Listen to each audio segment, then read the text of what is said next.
Salut les jeunes cyclistes dynamiques, alors ça fait longtemps que j'en parle et je vais faire une vidéo FAQ avec toutes vos meilleures questions. Il y a tout un tas de questions auxquelles vous aurez bien aimé avoir la réponse. En général, je réponds à tous les commentaires et je vais continuer à le faire tant que je peux le faire, tant que je peux trouver le temps pour le faire. Pour autant, je pense que c'est bien d'avoir une vidéo qui permet de récapituler un petit peu tout. Avoir toutes les réponses au même endroit, je pense que c'est plus pratique. Et puis c'est aussi sympa un peu d'avoir un peu d'interaction. Ça fait partie des trucs qui me font vraiment marrer avec cette chaîne. Du coup, si vous avez d'autres questions, n'hésitez pas à les poser dans l'espace commentaire juste en dessous, c'est super simple. J'essaierai d'y répondre dans une nouvelle FAQ éventuellement. Et on va commencer tout de suite avec la catégorie à propos de moi. À propos de moi.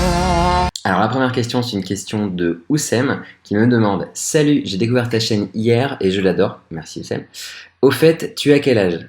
Alors, bon, même si je fais des conneries, que je m'amuse avec Nutrition et que je fais un peu le millénial sur Instagram, j'ai quand même 28 ans. Donc j'approche de la trentaine, je suis né en 1991. Waouh, l'URSS existait encore presque. Du coup, voilà, ça me fait 28 ans, je les ai eus cet été. Donc je suis ni jeune ni vieux, je suis un peu entre les deux. C'est pour ça que Jeune Cycle Dynamique correspondait un petit peu bien en termes de nom de chaîne, parce que je suis un peu à mi-chemin entre jeune professionnel et vieil adolescent. Voilà, c'est pour ça. Je trouvais que le nom de la chaîne était tout à fait à propos. Et on poursuit avec une question qu'on m'a beaucoup posée. Celle-ci, c'est une question de JRHMD qui me demande: Depuis combien de temps fais-tu du vélo sérieusement? Alors c'est une bonne question, parce qu'en général la réponse étonne les gens. C'est qu'en fait j'ai commencé à faire du vélo pour aller au travail en novembre 2017 et j'ai commencé à m'entraîner vraiment à partir de mars 2018. C'est d'ailleurs à cette date que j'ai acheté mon vélo. Avant j'avais un vieux vélo de 1980 qui appartenait à mon père, qu'il a eu quand il a eu 16 ans je crois. Et du coup, ou 14 ans, bref, c'était pas bien vieux. Et du coup, ça fait que je suis un relativement jeune cycliste, puisque j'ai commencé il y a ouais, un an et demi à peu près. Voilà, donc ça fait à peu près 18 mois que je fais du vélo sérieusement. Nouvelle question un peu en millions de dollars, hein, parce que une question qu'on me pose souvent et que les cyclistes se posent souvent entre eux, c'est: tu fais quelle taille, tu fais quel poids? Donc question de Poloche Baba. Tu fais quelle taille, quel poids? Belle course. Merci, Poloche Baba. Je mesure 1m71, donc je suis pas très grand, et je pèse entre 63 et 65 kilos. Donc pas très grand, mais pas très léger non plus. Plutôt une sorte de petit bonhomme trapu, voilà. On poursuit avec une question de Manuel Sined qui me demande: tu es dans quel club? Bonne question, parce qu'effectivement on voit quand même relativement peu souvent à l'écran avec la tenue du club. Et mon club, c'est le Paris Cycliste Olympique, qu'on appelle aussi le PCO. Voilà, donc je suis licencié depuis octobre 2018 au PCO. Et j'ai commencé à courir mes premières courses en mars 2019. Voilà, donc je suis au Paris Cycliste Olympique. Autre question de Le Cycliste, non, très original, qui me demande: tu es en quelle catégorie? Alors, question un peu à double tranchant, parce qu'en réalité, j'ai changé de catégorie en cours d'année, mais je suis arrivé en départemental 2. C'est une catégorie qui fait partie des catégories dites loisirs dans la classification de la FFC. Donc c'est la deuxième catégorie loisirs, à savoir qu'il y en a 4. D4, D3 qui sont plutôt réservés aux coureurs plus âgés, D2 qui est la catégorie d'accueil pour les coureurs loisirs, et D1 qui est la catégorie la plus élevée de la série loisirs. Donc je suis arrivé en mars 2019 en catégorie D2, mais suite à ma victoire à Aubepierre le 7 avril, j'ai été promu en catégorie D1. Voilà. Donc c'est la catégorie actuelle dans laquelle je concours. Donc c'est fini pour la section à propos de moi, on va passer à la section entraînement. Et première question de Romain Rollier: tu fais des entraînements spécifiques comme PMA, force et seuil? Alors, la réponse est oui, comme tous les coureurs de compétition. On s'entraîne à différentes plages de puissance et à différents types d'exercices. La question qui est derrière, probablement, c'est: comment est-ce que je m'exerce? Alors, ça fera naturellement l'objet de toute une série de vidéos pendant l'hiver, parce que je vais avoir largement plus le temps de produire des vidéos sur l'entraînement, sur la manière dont on organise un plan d'entraînement. Malheureusement en ce moment heureusement d'ailleurs, avec l'actualité des courses, j'ai pas tellement le temps de produire ce genre de vidéo qui est finalement relativement chronophage, et surtout en fait les courses sont déjà de super bonnes bases pour faire des vidéos. Du coup, pour le moment, tant qu'il y en a, je ferai des vidéos de course et au fur et à mesure, à travers l'hiver et la préparation du printemps, je me consacrerai à des vidéos sur l'entraînement.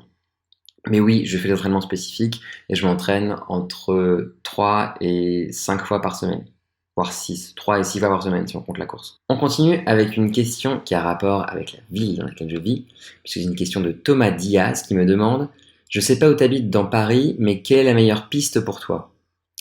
Alors, première réponse, déjà j'habite dans le 9e arrondissement à Paris, donc c'est pas spécialement périphérique, c'est plutôt proche du centre, en fait. J'habite un peu à mi-chemin entre Pigalle et Opéra. Voilà. Et du coup, je suis un peu à équidistance des deux grandes bois qu'il y a à l'est et à l'ouest de Paris.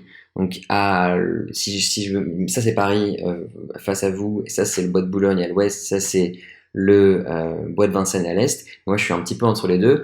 Du coup, je peux alterner entre la piste de l'Anneau de Longchamp dans le bois de Boulogne et celle du polygone de Vincennes ou du tour du bois de Vincennes dans le bois de Vincennes. Donc, j'ai pas vraiment de préférence, même si très franchement, je préfère un peu aller à Longchamp. C'est une question de le trajet, je le trouve un petit peu moins dangereux, on va dire. La porte de Vincennes, c'est un peu le bazar avec les voitures, etc. Donc, je préfère largement me préserver d'un éventuel accident en allant plutôt dans le bois de Boulogne. Sinon, l'entraînement, c'est pas seulement sur les anneaux de vitesse où on tourne en rond, mais ça peut aussi être dans la région parisienne.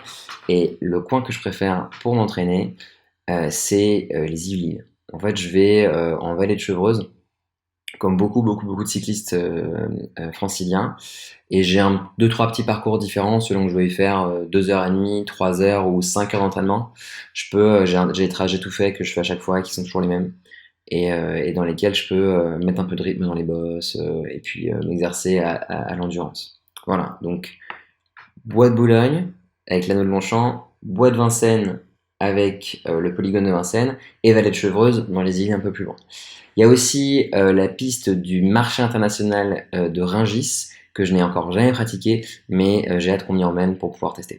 Et on passe à la section compétition. Fight! Avec plein de questions sur la compétition cycliste. Première question de Bernard tout court, qui me pose la question: salut, je suis étudiant à Paris, je pars de rien, mais j'ai envie de me lancer dans le cyclisme. Pour débuter, comment faire pour s'inscrire? Alors, pour commencer, idéalement, pour débuter dans la compétition cycliste ou dans la pratique cycliste en général, on peut faire ça seul. Cela dit, c'est mieux de rejoindre un club. Il y a plusieurs types de clubs. Il va y avoir les clubs cyclotouristes qui vont se préparer à faire des randonnées et des brevets, donc ce sont des randonnées longue distance. Il va y avoir des clubs cyclosportifs dont la concentration principale va être la participation à des cyclosportifs, donc ce sont des courses amateurs qui font entre 90 et 180 km par exemple, hein, et qui vont du coup mettre aux prises des amateurs qui viennent de clubs cyclosportifs. Donc c'est super sympa, les cyclosportifs, j'en ai fait quelques-unes, et d'ailleurs l'étape du Tour est une cyclosportive, et c'est pour ça qu'on trouve pas mal de gens qui font partie de clubs cyclosportifs à l'étape du Tour. Et ensuite, il y a les clubs de compétition. Alors les clubs compétition, eux, ils s'attachent seulement à la performance dans des compétitions dans une ou plusieurs fédérations. Le club duquel je fais partie, qui est le PCO, lui évolue en fédération FFC, Fédération Française de Cyclisme, et du coup, ces coureurs sont engagés sur des courses de cette fédération pour engranger des points, progresser en catégorie, etc., et se mesurer aux autres clubs de la région, mais aussi du plateau national. Comment faire pour s'inscrire? Pour s'inscrire, c'est très simple, il suffit de prendre contact avec les instances dirigeantes du club. Donc chaque club a un président, éventuellement un directeur sportif, etc. Il y a toujours une structure dirigeante dans un club. Il faut s'adresser à eux. Très souvent, ils font des journées portes ouvertes dans la phase de recrutement qui va d'août jusqu'en novembre. Et dans cette période-là, vous allez pouvoir rencontrer les membres du club, ses coureurs, les instances dirigeantes, ses infrastructures. Vous allez pouvoir un petit peu comprendre comment ça marche. Les clubs recrutent absolument à tous les niveaux, aussi bien dès les catégories jeunes, pulpi, benjamin, mini, etc., jusqu'à cadet et junior, mais aussi les départementaux comme moi, mais aussi en série compétition. troisième, deuxième, première catégorie. Donc pour s'inscrire, rien de plus simple, prendre contact à la journée porte ouverte et puis simplement prendre une licence. Nouvelle question sur la compétition et les licences de l'IMUR qui me pose cette question. Une petite question, est-ce que l'on peut faire une compétition sans être dans un club? Car je suis dans un club cyclotourisme, mais du coup pas de compétition, du coup j'ai une licence, j'ai 12 ans. Alors, la question qu'il y a derrière, c'est est-ce qu'on peut faire une compétition sans être licencié dans un club? La réponse est oui. Vous pouvez venir le jour d'une course, vous engager sur place au moyen de ce qu'on appelle une carte journée. Donc c'est une licence à la journée qu'on vous fabrique, qui est payante, qui coûte je crois 10 euros, que vous payez en sus du coût de l'engagement à la course. Donc après 10 euros de licence à la journée, 8 euros, 8,50 € d'engagement à la course et éventuellement 2 euros de dossard qu'on vous rend à la fin, parce que les dossards sont souvent consignés en Ile-de-France. Donc rien de plus simple, à un moment vous vous pointez le jour de la course avec un certificat médical d'aptitude, un certificat médical de non-contre-indication à la pratique du cyclisme en compétition. Vous dites bonjour, j'aimerais une licence à la journée, et puis on vous fait une licence à la journée, et avec ça, vous pouvez concourir. Toujours rapport à la compétition, une question qui a probablement donné lieu à une vidéo d'ailleurs, hein, dès que j'aurai le temps, à partir de la saison hivernale. Joy et Co qui me demandent, tu commences direct en D2? Ouais, je sais pas comment ça marche. Alors, les catégories, en Fédération Française de Cyclisme, donc en FFC, c'est pas forcément extrêmement intuitif. Il y a deux séries, la série départementale et la série compétition. Dans chacune de ces séries, vous allez avoir différentes catégories. En série départementale, il y en a 4, D1, D2, D3, D4. Et en série compétition, il y en a en réalité 4 aussi. Junior, troisième catégorie, deuxième catégorie et première catégorie. Et après, il y a des coureurs qui sont classés élite, mais c'est pas tout à fait une catégorie, c'est juste le nom qu'on donne aux 300 meilleurs coureurs de la première catégorie. Mais tout ça, je vous expliquais vraiment très grossièrement en une minute. Ça fera l'objet d'une vidéo, je vous expliquerai même comment est-ce qu'on monte d'une catégorie à l'autre, comment est-ce qu'on descend d'une catégorie à l'autre. Ça sera l'objet d'une autre vidéo qui ira en détail dans le fonctionnement des catégories en FFC. Nouvelle question sur les compétitions. Question de 20-20-78. Quelle est ta moyenne pour le cardio et pour le reste aussi sur une course comme ça? Alors, c'est une bonne question, même si en réalité, ce que je vais vous donner comme chiffres, ce sera des chiffres qui seront les miens, donc vous ne pourrez pas forcément comparer avec les vôtres. Seulement, je vais vous donner trois éléments pour que vous puissiez vous figurer. Ma fréquence cardiaque au repos, c'est environ 50 battements par minute, entre 48 et 54 à peu près. Ça dépend de l'état de fatigue, ça dépend de l'état de forme aussi, parce que en général, quand vous êtes en forme, votre cardio au repos tombe. Donc entre 48 et 54 environ, ça c'est ma fréquence cardiaque au repos, d'accord? Ma fréquence cardiaque maximale, elle est de 203 à 205 battements par minute, donc il y a tout ça de ce qu'on appelle de réserve, entre 50 et des bananes et 200 et des brouettes. Et entre les deux, il y a une valeur qui s'appelle la fréquence cardiaque au seuil lactique, qui chez moi oscille entre 181 et 185 battements par minute. Donc tout ce qui se passe en dessous de 180 et des brouettes, c'est tenable sur la durée. Tout ce qui se passe au-dessus, c'est pas tenable plus de, entre 20 minutes et 45 minutes. Et en fait, ce qui se passe, c'est que donc, avec ça en tête, hein, le haut repos, une cinquantaine, maximum environ 200, au seuil lactique environ 180. La fréquence cardiaque moyenne pour une course telle qu'on les court, chez moi, ça va être environ 160. On va avoir des courses difficiles qui vont m'envoyer à 178, presque 180 sur les 2 heures, ce qui est énorme, enfin, ce que je pensais pas possible jusqu'à récemment. Et parfois, j'aurai des courses plus faciles qui vont m'amener plutôt vers les 150. Mais en général, autour des 160. Donc, c'est des fréquences cardiaques élevées, mais qui sont tenables sur la durée. Pour ce qui concerne la puissance, parce que je crois que c'est aussi une question une réponse qui intéresse 20-78, ma puissance moyenne environ, il faut savoir que je vais vous donner un peu la même chose, hein. Ma puissance au seuil lactique, donc celle au-delà de laquelle je suis dans le rouge, c'est environ 280 watts, 280 et 300 watts.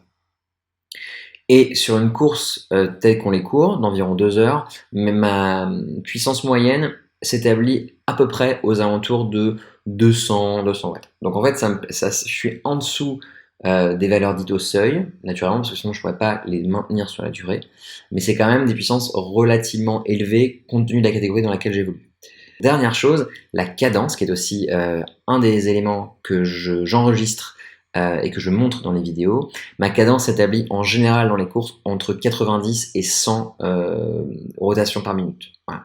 En moyenne, à peu près. Ça, c'est comme ça que je cours les courses. J'ai une cadence relativement élevée parce que je suis beaucoup plus véloce que je ne suis fort. Donc j'utilise la cadence pour créer de la puissance plutôt que de la force. C'est quelque chose que j'aimerais bien travailler cet hiver, avoir plus de force athlétique. Et c'est pour ça que je vais probablement commencer un cycle de travail avec des poids en salle. Nouvelle question moyenne, toujours dans la section compétition. Michael Landreau qui me demande: ce serait pas mal si tu pouvais afficher la vitesse moyenne. Les standards, c'est combien dans ta division? Alors, très bonne question. De la même manière, les vitesses moyennes sont variables en fonction du profil de la course. Les courses plates, naturellement, on va avoir des moyennes plus élevées que les courses avec du dénivelé. Très simple. Là, sur les courses que j'ai pu courir cette saison, on a eu des moyennes, des vitesses moyennes, pardon, entre 35-36 km/h pour les courses vraiment vallonnées avec 1000 mètres de dénivelé en 2 heures, jusqu'à 42, presque 43 km/h sur les courses très plates, avec 200 mètres de dénivelé sur 80 km, 85 km. Donc des vitesses moyennes variables, élevées, beaucoup plus élevées que celles qu'on produit à l'entraînement, parce que naturellement on est en groupe, du coup on économise énormément d'énergie et on se fatigue moins pour la même vitesse. Du coup, ça paraît énorme, les vitesses moyennes qu'on a en course. Effectivement, même moi, quand je les regarde, elles me paraissent énormes. Je roule jamais à ces vitesses-là hors course. Et la question sous-jacente, peut-être, pour Michael, qui pose la question des standards de moyenne en course, c'est peut-être aussi quelle est la moyenne que je réalise sur des entraînements longs, par exemple. Mettons que j'aille faire un entraînement de foncier, un entraînement long en vallée de Chevreuse, comme j'ai l'endroit où j'aime bien aller rouler. Je vais par exemple faire dans les 90 km à environ 30 km/h de moyenne, avec 900 mètres ou 1000 mètres de dénivelé positif, sur un entraînement dans lequel je vais attaquer dans les bosses et être tranquille sur les parties plates. Voilà, donc pour vous donner une idée, c'est un entraînement à 30 à l'heure de moyenne, solo, qui donne des courses à 40 à l'heure de moyenne en groupe. Alors, une petite question intéressante qui va sûrement parler aux gens qui suivent le cyclisme à la télé, c'est Nathan HRS qui me pose la question: mais à quoi sert de créer des échappées? Alors, excellente question. À quoi ça sert d'aller rouler comme un con devant si finalement c'est pour se faire rattraper à la fin et perdre la course? Eh bien, je vais vous expliquer. Très simplement. C'est qu'en fait, à vélo, on est dans un groupe de 50, 60, 70, parfois 180 comme au Tour de France. Eh bien, si le peloton reste groupé, pour gagner la course, il vous faudra battre les 180 types du peloton. Il faudra que vous soyez le meilleur des 180. Alors que si vous partez à l'avant avec d'autres coureurs, eh bien, il ne vous faudra battre que ces coureurs-là pour pouvoir gagner la course. C'est-à-dire qu'il faudra que vous soyez les meilleurs des 6, si vous êtes 6 dans l'échappée, au lieu d'être le meilleur des 180. C'est aussi pour ça qu'on construit des échappées, pour essayer de gagner simplement, mécaniquement, mathématiquement, avec les probabilités de victoire. Petite question en rapport à la compétition encore, une question de Bastien, qui me dit: j'aurais une question, sur une course de cette sorte, on est combien dans le peloton? Alors, en général, dans les courses qui m'occupent le dimanche, on est entre 40 et 70, 80, parfois plus, mais rarement plus de 70. Voilà, donc c'est des pelotons qui sont pas énormes, mais qui sont quand même conséquents. On n'est pas 20, quoi. Ah, super question de Kylian Chauvet, qui me demande: t'as gagné quoi sur la vidéo où j'ai gagné la course? Alors, à votre avis, qu'est-ce qu'on gagne quand on gagne une course de vélo? Alors, on gagne un bouquet de fleurs. Certains ont pu le voir sur Instagram que j'avais un joli petit bouquet de fleurs. Mais aussi, on gagne un trophée. Et le trophée que j'ai gagné à Beaupierre, c'est celui-là. Donc, c'est une petite coupe avec le nom du village dans lequel la course a eu lieu, avec la date qui est gravée en dessous. On n'avait pas mon nom dessus, mais c'est quand même sympa de pouvoir regarder ça avec soi. Alors, la question qui fâche, le cycliste, encore lui, qui me demande: tu utilises quoi pour filmer? Tu demandes les autorisations spéciales? Alors, cette question-là, elle émane du fait que, en réalité, filmer les courses FFC, c'est pas autorisé. Bon, c'est toléré par les commissaires. J'ai pu en discuter j'ai pu discuter de ça avec des arbitres et des commissaires qui m'ont pas parlé, qui connaissent parfois mes vidéos et qui comprennent un petit peu ma démarche. Enfin, je pense que tant que ça ne nuit pas à l'image de notre sport, et je pense que ce qu'on est en train de faire avec cette chaîne ne nuit absolument pas, voire travaille et aide à l'amélioration de l'image du sport. Tant que ça ne nuit pas et tant que ça aide, je pense que c'est une bonne chose d'avoir des images des compétitions, et surtout des compétitions amateurs, parce que en réalité, le cyclisme professionnel, c'est presque un autre sport, hein. Il y a des dynamiques stratégiques qui n'existent pas en cyclisme amateur. Et du coup, ça permet vraiment de voir, de montrer euh, ce qui se passe dans un peloton amateur, comment est-ce qu'on court une course cycliste, et surtout quelle ambiance il y a, et surtout de montrer que ce sport est vivant, même au niveau amateur. Et ça, c'est vraiment important. Je pense que le travail qu'on réalise, enfin que je réalise et qu'on réalise ensemble aussi grâce à vous, les abonnés, c'est de promouvoir la pratique cycliste dans beaucoup de ces dimensions, notamment dans la dimension compétition, qui est un petit peu passée sous silence, surtout quand il s'agit de compétition amateur. Et hop, on passe à la section matériel. Alors, première question de Adrien Esteban qui me demande: c'est quoi ton vélo? Alors, ça c'est vraiment une question qu'on m'a beaucoup posée, je ne rechigne pas à y répondre, mais cela dit, pour les gens les plus assidus, vous saurez que j'ai fait une vidéo de mon vélo où je le montre sous toutes ses coutures. Alors vous pouvez aller voir au travers du lien que j'ai fait apparaître sur l'écran. C'est une vidéo qui du coup vraiment montre le vélo de très près avec des gros plans. J'explique un petit peu. J'ai même incrusté les titres en mode 3D et tout, enfin motion tracking et tout, pour donner un peu un effet de profondeur sympa.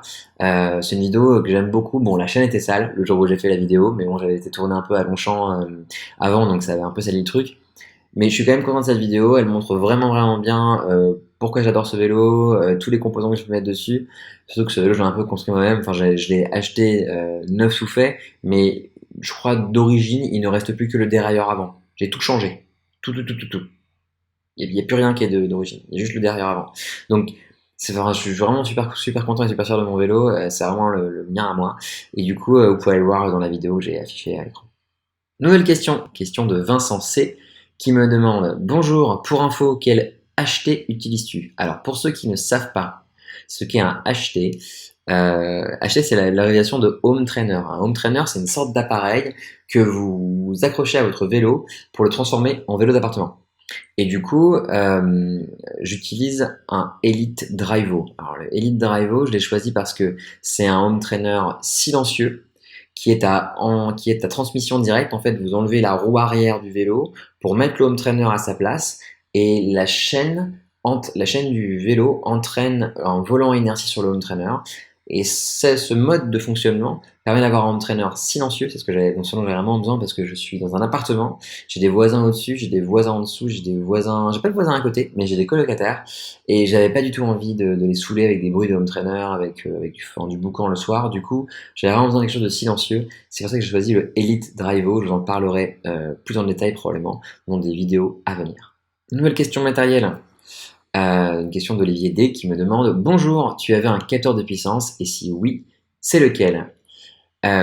Du coup, j'utilise effectivement un capteur de puissance. Je pense que c'est ça aussi qui donne beaucoup d'intérêt aux vidéos, c'est de pouvoir voir la puissance qui augmente et réduit, etc. Enfin, de pouvoir comprendre un petit peu ce que je suis en train de faire avec mes pédales. Et j'ai choisi comme pédalier capteur de puissance un FSA Powerbox. Alors pourquoi j'ai choisi ce pédalier-là? C'est avant tout parce que je trouve ça plus simple d'avoir un pédalier, parce qu'une fois que c'est monté, vous vous en occupez plus, c'est terminé. Aussi, j'ai choisi celui-là parce que c'était un des seuls qui pouvait s'adapter à mon cadre. Le standard de boîtier de pédalier de mon cadre était un standard particulier qui est le standard BB86, et j'avais besoin d'un pédalier qui était adapté à ce standard. Du coup, j'ai dû choisir ce pédalier-là. Et au-delà de ça, c'était quand même une des meilleures affaires en termes de tarifs, parce que c'est un pédalier qui coûte entre 450 et 500 euros, et c'était probablement le capteur de puissance le plus abordable pour moi compte tenu des conditions. Et une nouvelle question matérielle, une question de Jean Connard, on t'a vu Jean, qui me demande: tu as quoi comme braquet? Alors c'est une bonne question. Donc mon pédalier ne change jamais. Mon pédalier, c'est un 52-36, 52 dents sur le grand plateau, 36 dents sur le petit plateau. C'est ce qu'on appelle un pédalier mid-compact, donc qui n'est pas un pédalier standard 53-39, ni un pédalier compact 50-34, mais qui est un peu entre les deux, 52-36. Et pour ce qui concerne la cassette, en course j'utilise une cassette 12-25, donc 12 dents sur le petit pignon, 25 dents sur le grand pignon. Et pour d'autres applications, l'entraînement et parfois quand je vais en montagne, j'utilisais avant une cassette de 11-28, mais depuis l'état du tour où je me suis rendu compte que j'aurais probablement besoin de plus de dents à l'arrière, j'utilise une 11-30. Voilà, donc une cassette de 11 dents sur le petit pignon et de 30 dents sur le grand pignon. Ça fait une grande cassette, mais c'est très pratique pour la montagne quand vous avez des pourcentages élevés, au-delà de 10% par exemple, ou quand vous êtes sur la route pendant plus de 4 heures, parce que ça devient un peu harassant avec une 28. Et on passe à la section montage. Je vais plutôt parler de tout ce que j'utilise pour faire les vidéos, pour monter les vidéos et éventuellement incruster les données dans les vidéos. Première question, c'est une question de Matuki qui me demande c'est quoi ta caméra? Alors ma caméra, je ne peux pas vous la montrer parce que je filme avec, mais il s'agit d'une GoPro HD Hero 6, donc l'avant-dernière génération. Donc elle a tout pareil que la HD Hero 7 sauf la fonction Hyper Smooth qui pourra d'ailleurs me servir un jour si jamais la YouTube Bunny ou éventuellement un partenariat peut m'offrir une caméra GoPro HD Hero 7, eh bien ça sera avec plaisir. Mais pour le moment j'utilise une HD Hero 6. Mais j'ai aussi une deuxième caméra que j'ai empruntée à mon colocataire Jean-Baptiste, celui qu'on a vu dans la vidéo du test FTP. Cette caméra-là, c'est une GoPro HD Hero 4 et je vais vous laisser me dire dans les commentaires ce que vous pensez que je fais avec cette caméra, cette deuxième caméra. Nouvelle question, encore une question en rapport à la caméra. Salut, question de Pampala. Salut jeune cycliste dynamique, qu'utilises-tu pour fixer ta GoPro sur le cadre de ton vélo? S'il te plaît, merci pour tes vidéos. Merci Pampala d'avoir posé ta question. Alors c'est très simple, j'utilise un support. Ce support il est en métal et il me permet de fixer à la fois le Garmin, donc qui est mon compteur GPS que je vois en permanence au milieu de mon cintre. Et en dessous, il y a aussi une attache pour GoPro. En fait, en gros, j'ai le Garmin et la GoPro qui sont sur le même support. Très pratique, c'est un support de la marque Rotor que j'ai acheté pour une 30aine d'euros. Je pourrais vous mettre éventuellement le lien soit dans la description, soit dans un post épinglé si ça vous intéresse. C'est probablement un des meilleurs petits accessoires que j'ai pu acheter pour ce que je suis en train de faire avec les vidéos. Donc si vous avez envie d'en faire vous aussi, je peux que vous le conseiller. Ça donne un angle de vue qui est très bas, donc qui donne un effet visuel de vitesse qui est super. Et c'est bien mieux intégré que le support GoPro original qui lui dépasse du cintre en termes d'aérodynamisme, c'est meilleur, surtout ça se voit moins. Et comme c'est pas nécessairement autorisé de filmer les courses FFC avec des caméras, c'est mieux si ça se voit le moins possible. Alors, nouvelle question caméra, encore une fois, de Arnaud DBS qui me demande comment as-tu géré l'autonomie de la GoPro? C'est passé tout juste en 1080p ou tu as changé de batterie en cours de route? Alors, bonne question, parce qu'un des éléments qui me chagrine un petit peu dans l'utilisation de la GoPro, c'est l'autonomie de la batterie. Alors, la batterie d'une GoPro tient environ 60-70 minutes en enregistrement continu en 1080p, qui est la définition que j'utilise pour les vidéos à vélo, mais même toutes les vidéos en général. Je trouve que c'est quand même le standard, hein, 1080p, il faut quand même fournir un peu de qualité à la fois aux abonnés, mais aussi moi pour mon plaisir personnel d'avoir une belle vidéo, c'est ça qui me motive. Du coup, 70 minutes maximum, ce qui fait que quand vous voulez filmer une course qui fait 90, 120, alors on ne parle même pas de l'étape du tour qui faisait 6h30, il faut que vous soyez smart sur l'utilisation de la batterie. Donc, un truc génial, en revanche sur la GoPro, c'est la fonction Quick Capture qui vous permet de lancer la lecture de la caméra alors qu'elle est encore éteinte. C'est une fonction qui existe depuis la HD Hero 3 ou HD Hero 4. Et cette fonction-là est vraiment super pour économiser la batterie, faire en sorte que la GoPro ne reste pas allumée quand vous ne l'utilisez pas. Donc, Quick Capture, c'est super. Et ce que je fais en général, c'est qu'au lieu de filmer des petits bouts, je vais filmer des gros blocs. En l'occurrence, en course, ce que je fais, c'est que je filme les 20 premières minutes et les 40 dernières. Ce qui me permet d'avoir 1 heure de vidéo et avec les éléments les plus importants de la course en règle générale. Bon, il manque très souvent le milieu de la course où vous essayez de l'échapper, mais tant qu'on a le départ pour vous montrer un petit peu le circuit, et puis la fin où il y a le dénouement à l'intérieur, normalement on est bon, et c'est comme ça que je fais. Donc j'enlise des longues séquences, et je time bien les séquences pour être sûr d'exploiter au maximum l'autonomie de la batterie. Nouvelle question, encore une question montage, encore une question sur les vidéos. Une question de Techiban qui me demande comment as-tu fait pour l'animation de présentation de parcours? Alors, ça, ce n'est pas moi qui l'ai fait. Et je dois d'ailleurs rendre hommage à l'application Relive, qui est une application tierce qui permet de prendre une trace GPX, donc un tracé de sortie, par exemple que tu peux extraire de Strava ou de ton compteur GPS. Et avec cette trace extraite de ton compteur GPS, tu peux faire une vidéo avec cette application qui s'appelle Relive et qui te permet du coup de mettre le tracé, comme au Tour de France, hein, ils te font le tracé génial comme ça, sur une carte type Google Maps ou Google Earth. Et donc je vais mettre, d'ailleurs je vais caler le lien dans la description, le lien de Relief, qui est une application super, qui permet vraiment d'avoir ce petit tracé avec plein d'informations super sympas. Vous pouvez incruster vos photos, les photos que vous avez prises pendant la sortie. Enfin, c'est vraiment, ça permet un petit peu d'avoir un joli petit souvenir, et c'est vraiment super sympa. Alors, une question intéressante de Space Shuttle Frontgunner qui me demande: j'ai une question qui va faire rire les pros. Sur la carte du parcours, que veulent dire les symboles cœur, éclair et fusée? Alors, les symboles cœur, éclair et fusée, donc, la plupart d'entre vous les connaissent, mais pour ceux qui sont novices, qui ne les connaissent pas et qui ont envie de savoir ce que je veux dire par cœur, éclair et fusée, en général, le cœur, c'est la fréquence cardiaque en battements par minute. L'éclair, c'est la puissance en watts, d'accord? Et la fusée, dans les vidéos reliées, il me semble, c'est la vitesse maximale atteinte sur le circuit. Voilà, donc c'est les trois éléments intéressants. Et si vous voulez, je vous ferai un petit peu une explication de tous les éléments du HUD. Je peux vous aider à apprivoiser un petit peu le format de vidéo. Franchement, moi, ça ne me dérange pas. Donc, dites-moi en commentaire si vous voulez que je fasse une vidéo qui explique bien le HUD, enfin l'environnement, le tableau de bord que j'utilise pour les vidéos. Comme ça, je ferai une petite vidéo pour vous expliquer. Alors là, en termes de montage, on atteint la question à 1 million de dollars. Roulement de tambour. Question de ScoreM77 qui me demande: super vidéo, tu utilises quel logiciel pour avoir les infos sur la vidéo? Attention, alors là, ouvrez grand les oreilles, ouvrez grand les yeux, je vais vous expliquer.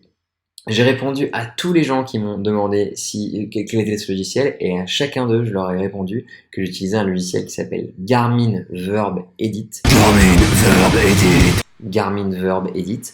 Alors Garmin Verb, c'est le nom de la caméra, de l'action caméra de Garmin, et Edit, c'est parce que c'est un logiciel de montage. Alors moi, je n'utilise que la partie synchronisation de données de Garmin Verb Edit, pas la partie montage, mais c'est quand même une fonction extrêmement puissante de ce logiciel qui vous permet de synchroniser vos données, donc puissance, vitesse, cadence, tout. Vous pouvez même synchroniser, je sais rien, l'accélération, ça marche pour tous les types de vidéos, pour tous les sports, pour tout. Tant que vous avez de la donnée, ce truc-là pourra vous l'afficher sur l'écran par-dessus la vidéo, ou l'incruster dans la vidéo. Donc vous pouvez incruster vos données dans les vidéos, vous dites sur cette vidéo, je vais mettre telle donnée, et avec un petit peu de finesse, vous pouvez synchroniser vos données avec la vidéo. Donc c'est pas forcément extrêmement simple, c'est un petit peu fastidieux, mais c'est ultra puissant. Donc Garmin Verb Edit, je vous enjoins à télécharger, c'est gratuit, c'est un truc gratuit que vous pouvez utiliser pour synchroniser les données avec la vidéo. Je ferai d'ailleurs peut-être un petit tuto sur le fonctionnement de Garmin Verb Edit parce que c'est pas forcément un logiciel complètement intuitif. Donc si jamais vous voulez que je fasse un petit tutoriel sur l'utilisation de Garmin Verb Edit avec de la capture d'écran, de la screen capture, de la vidéo, de comment je fais, quel contrôle j'utilise, quelles sont mes techniques, etc., etc., n'hésitez pas à me le dire en commentaire, je vous ferai une vidéo dès que j'aurai un instant, par exemple pendant la préparation hivernale où j'aurai peut-être plus de temps. Je peux vous proposer par exemple de vous emmener sur comment synchroniser de la vidéo. Ça coûte rien de m'enregistrer en train de le faire et de commenter avec le micro, hein. Du coup, n'hésitez pas, hein, si jamais ça vous intéresse, de mettre en commentaire je veux un tutoriel de Garmin Verb Edit. Et là, on arrive dans la catégorie bonus, avec des petites questions un peu marrantes que j'ai voulu intégrer dans la FAQ. Attention, question de MXRed YT qui me demande: salut, j'ai une petite question. Tu fais du vélo pour éviter d'être gros ou pour le plaisir de faire du vélo et des compétitions? Alors, en réalité, j'ai commencé à faire du vélo pour éviter d'être gros parce que quand j'ai commencé le vélo en 2017, je faisais 80 kg. Donc c'est assez loin des 65 kg d'aujourd'hui. Je suis pas gros, je suis jovial et épanoui. Et je dois avouer quand même qu'au début, c'était un peu, bon, c'était cool de faire un peu de sport, d'aller au travail en vélo, etc. Mais je me suis dit, est-ce que je pourrais pas utiliser ça pour perdre du poids? Faire du sport, mais un sport que j'aime. Parce que courir, c'était vraiment pas trop pour moi, j'aimais pas trop courir. C'est souvent le sport que les gens choisissent parce que c'est facile, il suffit de mettre des chaussures et d'aller courir autour du pâté de maison. Moi, je me suis dit, je préfère largement le vélo. J'avais un vélo disponible qui était celui de mon père, le vélo dont je vous parlais au début de la vidéo. Et du coup, je me suis mis à aller au travail avec ce vélo. Je me suis mis à aller faire des balades avec ce vélo. Je me suis mis à aller loin avec ce vélo. J'ai fait La Rochelle-Paris à vélo en 6 jours en plein hiver avec le vieux vélo de mon père, qui est un vieux Peugeot gris. Je vous le montrerai si vous voulez. Je ferai une vidéo un peu comme celle du BMC, mais version avec le vieux Peugeot. Et du coup, au début, c'était vraiment pour éviter d'être gros, parce que je voulais un peu perdre de poids et ça me permettait de perdre du poids un peu en me marrant, quoi. Ça a bien marché puisqu'en un an j'ai perdu 15 kilos. Mais sauf que depuis que je m'entraîne sérieusement et que j'ai la performance en ligne de mire, je dois avouer que la question du poids, elle est vraiment derrière moi. Et je suis plus à m'amuser sur les compétitions, à essayer de faire les meilleurs résultats possibles et prendre énormément de plaisir avec mes camarades de club qui sont devenus de vrais potes. Nouvelle question bonus, question de FloYo8 qui me demande à quand une série comment j'ai gagné une course. Alors, le truc c'est que à vélo, comme vous vous battez avec entre 40 et 70 autres coureurs, gagner c'est pas souvent. Donc, ce serait pas de sens de faire une série de vidéos comment j'ai gagné la course parce que il n'y en aura probablement que 2-3 par an, grand max si je suis vraiment super en forme, quoi. Donc là, pour le moment, j'ai gagné qu'une seule course. J'ai fait, allez, je vous spoil, j'ai fait 2 podiums. Mais je suis pas encore en mesure de vous dire, de vous faire une série de vidéos comment j'ai gagné parce que j'en gagne pas assez, quoi. C'est pour ça que j'ai appelé la série de courses comment j'ai perdu la course parce que je voulais être extrêmement réaliste en me disant que j'allais beaucoup plus perdre que gagner. Donc comment j'ai perdu la course. C'est pour ça que ça s'appelle comme ça et qu'il y aura probablement pas de série comment j'ai gagné la course et que je vous expliquerai, si jamais je gagne, je vous l'expliquerai dans une vidéo comment j'ai perdu et j'essaierai de vous faire monter le suspense pour vous planquer que j'ai gagné à la fin. Voilà. Alors, une question qui m'a bien fait marrer quand je l'ai lue et qui faisait un peu référence à un moment rigolo de la vidéo Top de Pierre, celle où je gagne le trophée que je vous ai montré tout à l'heure. Une question de Jonas qui me demande super vidéo, j'apprends des trucs, mais ça veut dire quoi péter? Alors, péter, c'est un élément de jargon cycliste qui veut dire exploser, qui veut dire comme ça a pété dans Counter-Strike. En gros, quand vous explosez, quand vous pétez, vous êtes tellement rupteur que vous vous lâchez l'affaire. En fait, péter, ça veut dire s'écrouler, s'effondrer et lâcher l'affaire, complètement lâcher son effort. Et donc, quand quelqu'un pète, c'est qu'il est sur le point de dire stop, de dire ah j'arrête, c'est trop dur. Donc, quand vous vous souvenez dans la vidéo de Pierre, je disais et là le mec il est en train de péter. En fait, ce qui se passait, c'est que il y avait le groupe devant lui et lui qui perdait de plus en plus de terrain, tac tac tac tac tac tac tac. Et ça dénote son incapacité à suivre le groupe. Et du coup, c'est ce qu'on appelle péter. Cela dit, je dois mettre de l'eau dans mon vin parce que si ça se trouve, ce que ce coureur-là a fait, c'est comme il savait que moi j'avais fait une bonne partie de la course devant, peut-être qu'il s'est dit, si je laisse le trou se faire, je vais pouvoir me reposer en laissant le trou se faire, et lui, qui est derrière, qui en a dans les jambes et qui n'a pas envie de laisser partir le groupe, il va venir boucher le trou pour moi, donc je serais venu boucher le trou pour lui, ce qui va lui permettre de se reposer plus longtemps que si c'était lui qui avait dû boucher le trou lui-même. Donc attention, hein, avec du recul et le fait d'avoir re-regardé la vidéo, je sais pas trop si c'est en train de péter ou en train d'essayer de me jouer tactiquement. Alors, nouvelle question bonus, question de Badr El Assali qui me pose la question réunir des abonnés parisiens pour tourner ensemble, ça pourrait être pas mal. Alors, ce truc-là, je le fais déjà, ça s'appelle les samedis dynamiques, ça a lieu j'essaie de faire tous les samedis, j'en ai fait déjà 3 ou 4, mais on va essayer de rendre périodique ce rendez-vous des samedis, tous les samedis 9h en général à l'entrée de l'hippodrome de Longchamp. Donc c'est une sortie que j'aimerais vraiment développer et rendre vraiment hebdomadaire pour essayer de rencontrer les abonnés, de vous emmener sur mes routes d'entraînement, de vous expliquer un petit peu comment vous entraînez, si vous discutez un peu de plein de choses. Moi je suis relativement bavard, donc vous verrez, j'ai toujours plein de conneries à raconter, voilà, je fais des points culture, des points histoire, plein de bêtises. Et du coup, ça existe déjà, ça existe déjà, tu peux déjà venir. En général, le samedi, 9h, entrée de l'hippodrome de Longchamp, j'organise des samedis dynamiques.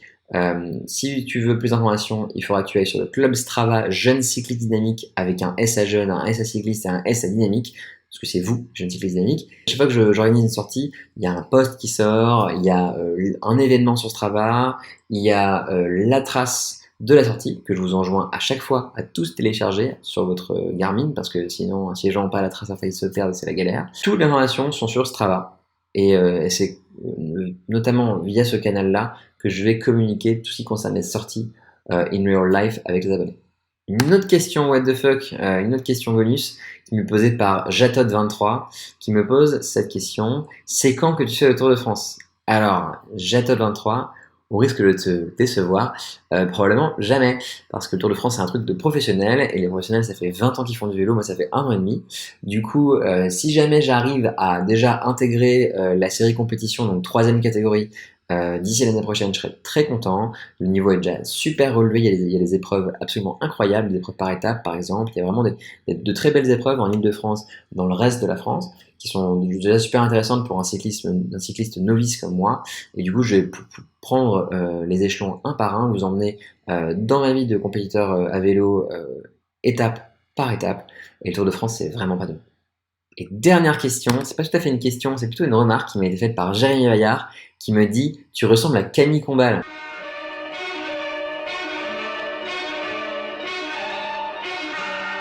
Alors, ça c'est marrant parce que je sais pas, moi je le trouve pas. On m'a dit que je ressemblais à Hugo tout seul. On m'a dit que. Bon, bref, on a dit plein de choses, mais Camille Combal, on m'avait jamais faite. Pourtant, vous êtes deux à me l'avoir dit. Il y a aussi M. Bangladesh qui m'a dit Tu as un air de Camille Combal avec la casquette FDJ. Donc c'est probablement que c'est le cas. N'hésitez pas à me dire si vous êtes d'accord avec Bangladesh et avec Jérémy. Est-ce que je ressemble à Camille Combal? Est-ce que je ressemble pas à Camille Combal? Si vous voulez, je ferai une vidéo où je compare ma tronche avec la sienne. Peut-être même faire un morphing, enfin, bref, une connerie comme ça. En tout cas, j'étais très content de pouvoir faire cette FAQ. Ça fait longtemps que je devais le faire, que je voulais prendre le plaisir de le faire. C'était vraiment super marrant. J'espère qu'il y en aura d'autres. D'ici là, continuez à parler de la chaîne autour de vous. Moi, je suis super content.